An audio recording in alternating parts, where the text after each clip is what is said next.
कल इन्होंने मेरी सारी शिकायतें दूर कर दी। कैंडल लाइट डिनर और गिफ्ट में हीरे की अंगूठी। वाह, मेरी तो खुशी का ठिकाना ही नहीं था। खुशी के मारे सातवें आसमान में पहुंच गई थी। लेकिन तभी मेरे अंदर की गृहिणी ने सर उठाया। इतना महंगा गिफ्ट लाने की क्या ज़रूरत थी? एक गुलाब ले आते फिर भी मैं खुश हो जाती। ये भी कम नहीं थे। बोले ऐसी बात है तो लाओ, मैं अंगूठी वापस कर देता हूँ और तुम्हारे लिए एक लाल गुलाब ले आता हूँ। अरे अरे, आप भी ना इतने प्यार से लाए हैं, वापस थोड़े ना करेंगे।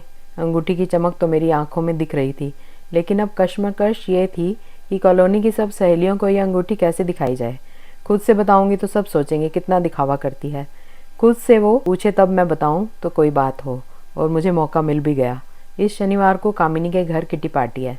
सब रहेंगी ही वहाँ, उनकी नज़र से कहाँ कोई नई चीज़ बच सकती है। तो आ गया शनिवार। मैं खूब अच्छे से तैयार हुई और अपनी हीरे की अंगूठी पहनकर पहुंच गई पार्टी में। आज तो मेरे कुछ अलग ही रंग थे।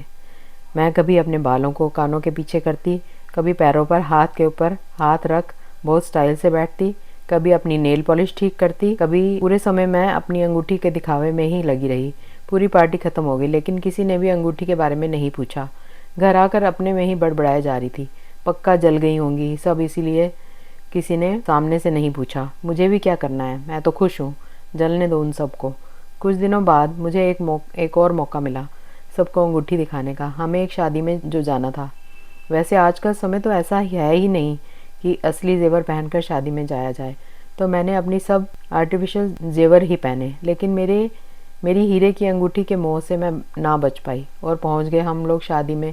पूरे फंक्शन में मैंने दिखावे का कोई मौका नहीं छोड़ा। फंक्शन ख़त्म हुआ और रात में ही हम बाइक से घर वापस आने लगे। जैसे ही थोड़ा सुनसान रास्ता शुरू हुआ, दो लोगों ने हमें रास्ते में रोक लिया और मेरी गर्दन पर चाकू रख दिया। उन्होंने हमसे सारा कैश और जेवर निकालने के लिए बोला, लेकिन जेवर तो सब आर्टिफिशियल थे और कैश भी ज़्यादा नहीं मिला उन्हें हमारे पास से। इसलिए मूड ख़राब हो गया उनका और मुझ पर पकड़ मजबूत कर वो इनसे और सामान मांगने लगे।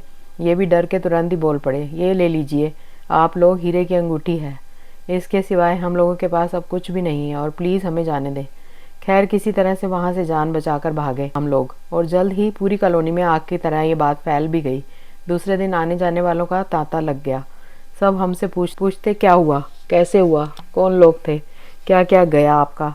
और मैं सबको रो रो कर बताती मेरी हीरे की अंगूठी ले गए मुँह चोर। और मन में सोचती बताओ अंगूठी दिखाने के लिए क्या क्या नहीं किया। और अब सबको इस तरह से खबर देनी पड़ रही है उसके जाने के बाद। लेकिन इस घटना का मुझ पर ज़ोरदार असर हुआ था।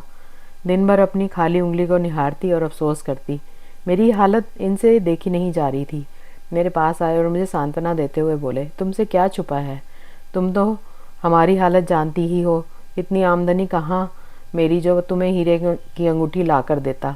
इसलिए तुम्हारा मन रखने के लिए आर्टिफिशियल अंगूठी ला कर दी थी जो चली गई। भगवान चाहेंगे तो तुम्हें पक्का असली हीरे की अंगूठी ला कर दूंगा। इसलिए इतना अफसोस करना सही नहीं। मैं सोच में पड़ गई कि वे पहले सच बोल रहे थे या अब।